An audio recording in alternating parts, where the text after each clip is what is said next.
Subscribe करा, like करा, share करा. फक्त रंगतारा न्यूज.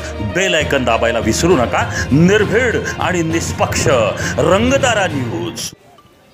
खराब मैदानावर भरवल्या नॅशनल रोलबॉल स्केटिंगच्या स्पर्धा. खेळाडू आणि पालकांमधून संताप व्यक्त.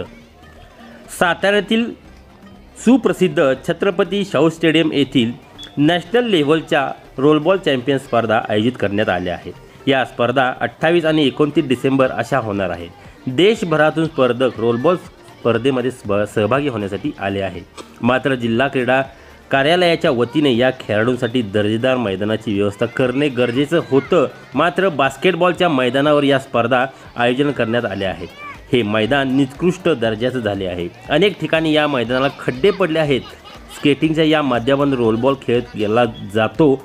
मैदानाची डागडुजी तात्पुरती आणि निकृष्ट केली असल्याने खड्ड्यामध्ये पडून अनेक मुले ही आत्ता स्पर्धा चालू व्हायच्या आधीच जखमी झाले आहेत. त्यामुळे पालकांनी आणि खेळाडूंनी तीव्र नाराजी व्यक्त केली आहे. सातारला 4 मंत्री लाभले असून सुदैवाने बांधकाम मंत्री देखील आपल्याच जिल्ह्यात आहेत. जिल्ह्यातील मंत्र्यांनी खेळाडूंसाठी उत्तम दर्जाचे मैदान करण्याच्या सूचना संबंधित विभागाला द्याव्यात अशी अपेक्षा सर्वसामान्य नागरिकांकडून व्यक्त केली जात आहे. जिल्हा क्रीडा संकुलातील जिल्हा क्रीडा अधिकारी नितीन तारळकर हे केव्हा तरी कार्यालयात उपस्थित असतात. प्रमुख मैदान आणि इतर खेळाडूंच्या मैदानाकडे त्यांचं कायम दुर्लक्षच राहिलं आहे. जिल्ह्याचे सुपुत्र म्हणून त्यांच्याकडे चांगल्या कामाची अपेक्षा होती. मात्र ते अपेक्षा भंग होताना दिसत आहेत.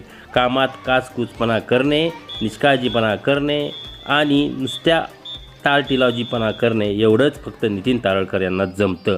जिल्हाधिकाऱ्यांनी आणि भावी पालकमंत्र्यांनी दुसरा क्रीडा अधिकारी नेमावा अशी मागणी जोरदार धरू लागली आहे. जर या जिल्हा क्रीडा अधिकाऱ्याला कळतच नसेल, त्याचं नॉलेजच नसेल क्रीडा ग्राउंड काय असतं, तर त्यांना त्या खुर्चीवर बसण्याचा अधिकार नाही अशी पालकांनी नाराजी व्यक्त केली आहे. हम मुंबई से आए हुए हैं रोलबॉल स्केटिंग टूर्नामेंट के लिए. अभी आप देख सकते हो ग्राउंड की प्रॉपर कंडीशन नहीं है. अभी स्केटिंग के लिए ग्राउंड प्रॉपर नहीं है. बच्चे खेलेंगे तो गिर पाएंगे, उल्टा का उसको भी वो लोगों को प्रॉब्लम होगा खेल में. और वैसे भी कंडीशन के हिसाब से ग्राउंड बराबर नहीं है. आपने कहा पे कंप्लेंट किया था, ये ग्राउंड के ऑब्जेक्शन लिया था? तो कल ही आए शाम को, आज सुबह ही देखा है ग्राउंड. कंप्लेंट कैसे करें, क्या है, क्या प्रोसीजर, यही बात करूँ. ये नेशनल होना चाहिए. मेरे को मेरे फ्रेंड ने बोला अभी ना मेरे को सातारा में ही रहता है और एक दूसरा ग्राउंड है, तो आई थिंक उधर कराना चाहिए. और जब हम कल रात को आए थे प्रैक्टिस करने, पूरा लीव्स था, मेरे शूज़ बहुत ख़राब हो गए थे. We are not able to practise and I think this should be improved.